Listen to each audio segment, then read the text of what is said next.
els tres dons de l'aventura i expliquen que ara fa un temps hi havia una casa on hi vivien dos avis que tot el dia s'estaven fent la punyeta. És que ets una mica xipleta. Ets una mica xipleta. Que jo? Ets tu la poca solta. Ets tu el poca solta. Capsigranya. Capsigranya. I efectivament, s'estaven fent la punyeta des de feia molt de temps. Però un dia van tenir la sort que per allà hi va passar una fada, l'aventura, que anava volant, i va passar just per damunt de casa seva i va sentir com s'estaven escrissarant. I en sentir-ho va decidir que baixaria per la xemeneia i es plantaria just al mig del seu menjador. I els hi va dir: Però per què us baralleu? Oh, és culpa d'aquesta vella xaruga que tot el dia m'està dient coses dolentes i lletges. És culpa teva. Per cert, saps qui és tu, aquesta noia que està aquí, ha aparegut del no-res? No. Que no, qui ets? I què fas al nostre menjador? Soc la fada Aventura. Una fada? I què ens ofereixes? Si us porteu bé, Sí? si us porteu bé us donaré 3 desitjos i per tota la vida així us...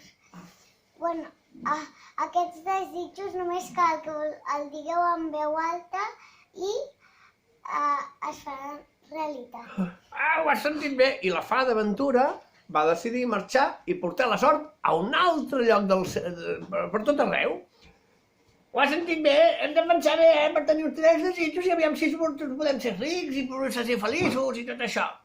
El vellet, mentre pensava, se'n va anar fins allà a la finestra de casa seva i mentre pensava i rumiava, de cop i volta va veure els veïns com passaven amb un cistell amb una botifarra crua ben grossa i se li va fer salivera i de cop i volta gairebé sense pensar va dir: tant de bo tingués una enorme botifarra crua damunt la taula de la cuina. I patapam! Allà al mig va aparèixer una botifarra crua. I tu què vas dir? Però què has fet? Què has perdut? Què he perdut? Un desig! Ai, ho sento, no, és que és culpa teva que em poses nerviosa. He perdut un desig amb una botifarra i què, no passa res? Que tu sempre m'estàs dient coses ximples. És culpa teva! És culpa teva. És culpa teva! És culpa teva. I tant es van barallar que de cop i volta la velleta li va dir... Què li va dir de la botifarra? Tant de bo em vagi la botifarra. Tant de bo desapareixerà la botifarra. Oh, i a l'instant, com que havia fet aquell desig en veu alta, la botifarra se'n va anar directe a damunt del nas d'aquell pobre avi.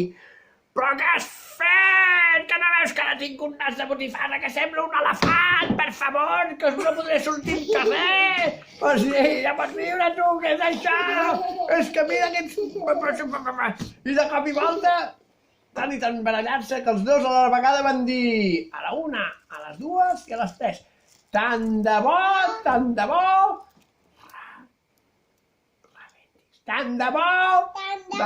rebentis! I patachom! A l'instant tots dos van fer patapum!